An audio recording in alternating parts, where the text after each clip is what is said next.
చూపవమ్మా.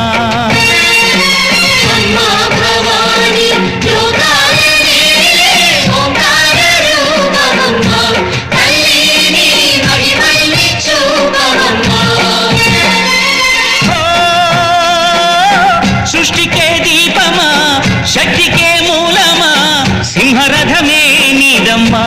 అమ్మ దుర్గమ్మ భక్తులను దీవించుమా.